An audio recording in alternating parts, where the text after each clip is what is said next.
চিত্রাঙ্গনা লেখিকা ইসরাত জাহান জেরিন পর্ব 15।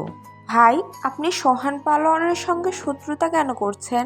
মানে কুত্তার লেজে পাড়া দিয়ে কামড় না খাওয়া অবধি শান্ত হবেন না? 14টা ইঞ্জেকশন খাওয়ার এতই শখ? ফারাজ ঠোঁট বাঁকিয়ে বলল, আসছে পালোয়ানের উকালতি করতে। কয় টাকা সৎকা দিয়েছে রে কুদ্দুসের আব্বা তোরে? অভ্র বিরক্ত মুখে বলল, এই নামে ডাকা কবে বন্ধ হবে? বারবার কেন মরিয়ে করে দেন যে আমার বিয়েই হয় নাই? না মানে যেখানে বিয়েটাই হলো না সেখানে বাপ হওয়া কি বিলাসিতা নয়? ফারাজ বুকে হাত দিয়ে চোখ বুজে বলল, উফস কি কষ্ট রে, মায়েরই দুঃখে আমার পেছন ব্যথা করছে। অভ্র ভ্রু কুচকালো, ভাই কষা নাকি? দূর হ সওয়াল, আমার কষা হবে কেন? আমি লিটারে লিটারে মদ গিলি।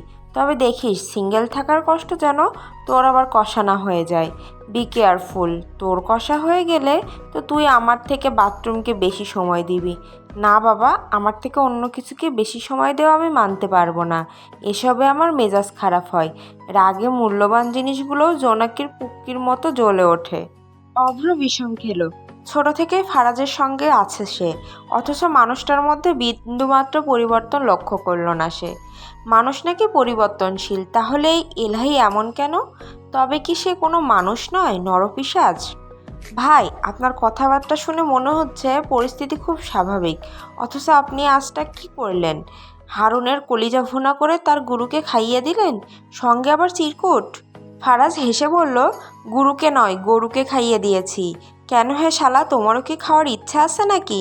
কাম তোমারটা বের করে রান্না করি, তারপর কবরে পার্সেল পাঠাবো। অভ্র নাক কুঁচকে বলল, ভাই কি যে বলেন, গা ঘিন ঘিন করে। ওইসব কেমন করে রাখছেন ভাই? মানুষ কেমন করে মানুষের কলিজা খায়? আমাকে দেখতে কি তোর আব্বা মনে হয়? মানুষের কলিজা কেন রান্না করব? বাজার থেকে গরুরটা কিনেই রান্না করেছি। ওই কালা দামরা কি এত সব বুঝবে? ও তো নিশ্চিত হারুনের কলিজা ভেবে বমি করেছে। ওরে একটু ভয় দেখালাম। যতদিন আমাকে সে ভয় পাবে ততদিন জিন্দা থাকতে পারবে। ভাই, ফারাজ তখন বাগানের দোলনায় বসে হুইস্কির বোতলে চুমুক দিচ্ছিল এবং সিগারেটে টান বসাচ্ছিল। তার মুখে ছিল নিস্পৃহ ভাব, দুনিয়ার কোনো কিছুই তোয়াক্কা নেই চেহারায়। উফ, একটা কথাও শুনতে চায় না, ধোয়ার কুণ্ডলি ছড়িয়ে বলল। কিন্তু ভাই, আমি কি বলি একটু শুনেন তো আগে। হাসান আর ফারুকের লাশের কথা বলবি তাই না? কে তাদের মেরে পুকুরে ভাসিয়ে দিল? সেটাই ভাই, কার কাজ এটা? কারণ আমরা তো কিছু করি নাই। বাড়ির মধ্যে ঢুকে খুন করা হয়েছে, বুঝতে পারছেন? ফারাজ নিঃশব্দে এক মুহূর্ত বসে থাকলো, তারপর বোতলটা পাশে রেখে গভীর দৃষ্টি মেলে তাকালো সামনের দিকে। না বোঝার কি আছে, এই বিষয় নিয়ে আমি আর কিচ্ছু শুনতে চাই না, কিচ্ছু না। সে ধীর পায়ে উঠে দাঁড়ালো। কয়েক মুহূর্ত আগেই সেই নিশ্চিন্ত উজ্জ্বলতা কোথাও যেন মিলিয়ে গেছে। গেলাম আমি, দুপুরে একটা কড়া ঘুম দিয়ে সন্ধ্যার দিকে উঠব। ততক্ষণ পর্যন্ত তুমি ছাওয়াল মুড়ি খাও। চিত্রা দুপুরের পর থেকেই ঘরের এক কোণে নিস্তব্ধ হয়ে বসে আছে। সকাল থেকে বাড়ির পরিবেশ থমথমে। ভোরে বাড়ির পুরুষেরা ফিরে আসার পরই খুনের খবর জানতে পারে। তারপর কারো চোখে ঘুম নেই, মনে অজানা আশঙ্কা। দুপুরে বাড়ির পুরুষরা একসঙ্গে খেয়েছে, ফারাজও খেয়েছে, কিন্তু চিত্রাকে আজ সে নিজের সঙ্গে টেবিলে বসাতে পারেনি। আজ প্রথমবারের মতো চিত্রা জুনায়েদ এলাহির সঙ্গে কথা বলেছে। স্ত্রী মারা যাওয়ার পর তিনি আর বিয়ে করেননি, নিজেই ছেলে মেয়েদের মানুষ করেছেন। চিত্রা জোহানকেও লক্ষ্য করেছে। চঞ্চল, প্রাণবন্ত, সহজেই মিশতে, মানুষের সঙ্গে মেশার গুণ আছে। একেবারে তার বোনের বিপরীত।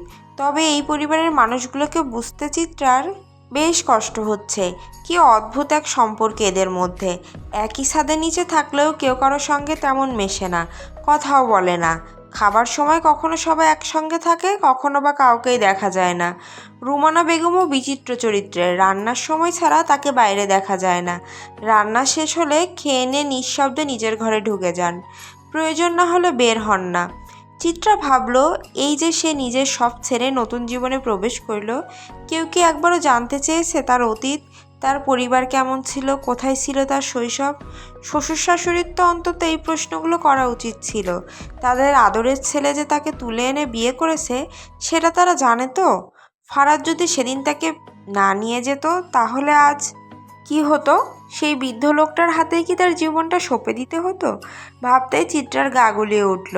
আর সোহাগের কথা তো সে ভাবতেই চায় না। বিশ্বাসঘাতকদের জন্য তার মনে একটুও জায়গা নেই, যত কাছেরই হোক না কেন। চিত্রার ঠোঁটে এক ব্যঙ্গাত্মক হাসি ফুটল। বিশ্বাসঘাতক কি কখনো পর হয়? না, আমরা যাদের সবচেয়ে বেশি বিশ্বাস করি, ভালোবাসি, তারাই একদিন আমাদের পিঠে ছুরিঘাত করে। প্রকৃত বিশ্বাসঘাতক তারাই। চিত্রা ধীরে ধীরে আলমিরার দিকে এগোলো। আলমারির সহ এই ঘরের প্রতিটি চাবি ফারাজ তার হাতে তুলে দিয়ে বলেছিল, নাও, আজ থেকে সব তোমার, এমনকি আমিও। লোকটা ঠোঁট কাটা, কিন্তু পেছনে কথা বলার অভ্যাস নেই। এমন ব্যক্তিত্ব চিত্রার পছন্দ। সেদিন যখন ফারাজ তাকে তুলে নিয়ে যায়, তখন সে মামিকে মিজান সাহেবের চেয়েও বেশি টাকা দিয়েছিল, কিন্তু একবারও সে বলেনি আমি চিত্রাকে কিনে নিয়ে যাচ্ছি। বরং বলেছিল, এতগুলো বছর আমার বউকে খাইয়েছেন, পরিয়েছেন, সেসব তো চুকাতে হবে। মিসেস ফারাজ এলাহি কারো কাছে দায়বদ্ধ থাকবে, তার স্বামী হিসেবে কি করে মেনে নেই বলুন তো? টাকাগুলো দিলাম যেন আমার বউটার উপর কোনো দায় না থাকে।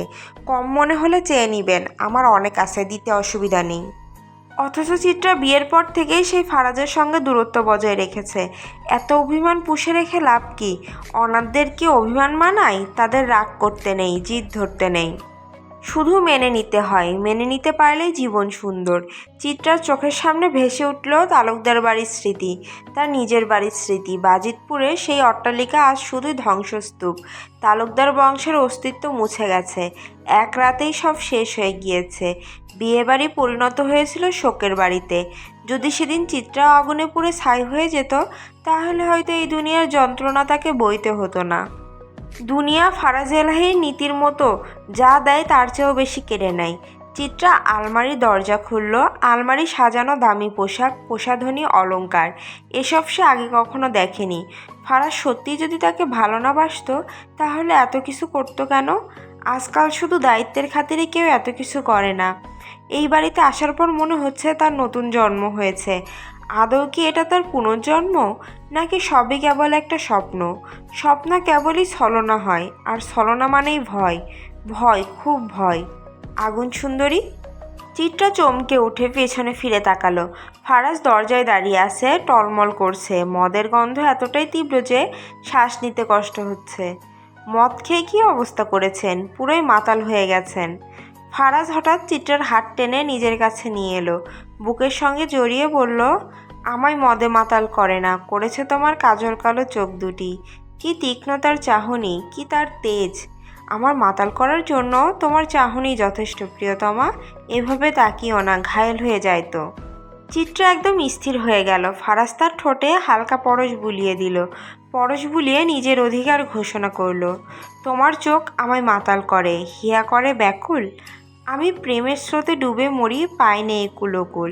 চিত্রা ধাক্কা দিয়ে নিজেকে ছাড়িয়ে নিল, মুখে একটা কঠিন ভঙ্গি এনে বলল, ডুবে মরার আগে ব্রাশ করে মরবেন প্লিজ। পারলে গায়ে একটু পারফিউমও লাগাবেন। মদের গন্ধে তো আপনার প্রেম প্যান্টের ফুটো দিয়ে পালাবে। ফারাজ কিছুক্ষণ হতবাক হয়ে চিত্রার দিকে তাকিয়ে থাকলো, তারপর দ্রুত নিচের দিকে তাকালো। কই, চেইন তো লাগানোই আছে, তাহলে বউ তার ফুটো পেল কই থেকে? নীরু আয়নার সামনে দাঁড়িয়ে লিপস্টিক ঘষতে ঠোঁটে। গাঢ় মেরুন রং, ফারাজ ভাইয়ের পছন্দের রং। আজ সে মেরুন রঙের কামিজও পরেছে। সে নিশ্চিত ফারাজ ভাই তাকে আজ দেখেই ফিদা হয়ে যাবে। হঠাৎ চিত্রার কথা মাথায় আসে। নাক কুঁচকায় নীরু। ঝামেলাটা দমকা হওয়ার মতো তার আর ফারাজ ভাইকে কেড়ে নিয়েছে। যে করেই হোক ফারাজ ভাইকে পটাতেই হবে। ফারাজ একবার পটে গেলেই নীরু তাকে বিয়ে করে নেবে। তারপর চিত্রাকে এমনিতেই চাল খাটিয়ে বাড়ি ছাড়া করবে। নীরু নিঃশ্বাস ছাড়ল। কী সব বকছে সে! মাথায় নির্ঘাত গ্যাস্ট্রিক হয়েছে। হাই হাই, গ্যাস্ট্রিক থেকে যদি আলসার হয়ে যায়, আর তারপর যদি নীরু মারা যায়, তখন ফারাজ ভাইকে বিয়ে করবে কেমন করে? না, প্ল্যান করতে হবে ঠান্ডা মাথায়। নীরু ঘড়ির দিকে তাকায়। সন্ধ্যা 7টা বাজতে এখনও 2 মিনিট বাকি আছে। জলদি নীরু টিভি ছাড়লো, রিমোট টিপে স্টার জলসা বের করলো। একটু পর তার পছন্দের নাটক শুরু হবে, কিছুতেই মিস করা যাবে না। নাটক দেখে বুদ্ধি নিয়ে ঠান্ডা মাথায় চিত্রাকে বাস দিতে হবে। নীরুর পাশের রুমটা জোহানের। এই বাড়িতে যদি কারো রুম সবসময় অগোছালো থাকে, তবে সেটা একমাত্র জোহানের। একটা বেপরোয়া ছেলে, ইচ্ছে করেই পড়াশোনা শেষ করেনি। শ্যামবরণ, লম্বাটে গড়ন, উস্কো খুস্কো চুল, দেখলে মনে হয় চিরুনির ধার মারায়নি বহুদিন। একটা গিটার আছে তার। বিকাল হলেই সেটা নিয়ে বেরিয়ে পড়ে বন্ধুদের সঙ্গে। সারা বছর ভণ্ডামি করে বেড়ায়, তবে জুম্মার দিন হলেই পায়জামা পাঞ্জাবি গায়ে চাপিয়ে হঠাৎ ইমানদার হয়ে ওঠে। এই সন্ধ্যায় গোসল করতে গিয়েছে, ফাটা গলায় গান গাইছে, সেই কর্কশ শব্দ এখান থেকেও শোনা যাচ্ছে। নীরুর সিরিয়াল দেখতে কষ্ট হচ্ছে, মন চাইছে টিভিটা তুলে ভাইয়ের মাথার উপর ভেঙে ফেলে। সে গলা ফাটিয়ে চেঁচিয়ে উঠল, ষাঁড়ের মতো চেঁচাচ্ছ কেন ভাই? নিজেকে অরিজিৎ সিং ভাবার দরকার নেই। তুমি সারা জীবন হিরো আলমই ছিলে, আছো আর থাকবেও। ওপাশ থেকে গানের আওয়াজ আরও বেড়ে যায়। নীরু রাগে গজগজ করতে করতে উঠে দাঁড়ায়, টিভি পুশ করে দিয়ে একেবারে জোহানের রুমের দিকে এগিয়ে যায়। তার ইচ্ছে করছে দরজা ধাক্কিয়ে এক ঝটকায় তার ভাইকে তুলে জানালা দিয়ে ছুঁড়ে ফেলতে। ঠিক তখনই হুট করে কারেন্ট চলে যায়, পুরো বাড়ি নিমিষেই অন্ধকারে ঢেকে যায়। বালের কারেন্টের আব্বা মরছে নাকি, কি যে শুরু করছে! নীরু মোমবাতির জন্য অন্ধকারে রান্নাঘরের দিকে যেতে নিলে কেউ একজন পিছন থেকে তার কাঁধে হাত রাখে। ভয়ে নীলু চিৎকার করতেই ওপাশ থেকে তার মুখ চেপে ধরে। চিৎকারের শব্দ মুহূর্তেই গোঙানিতে পরিণত হয়।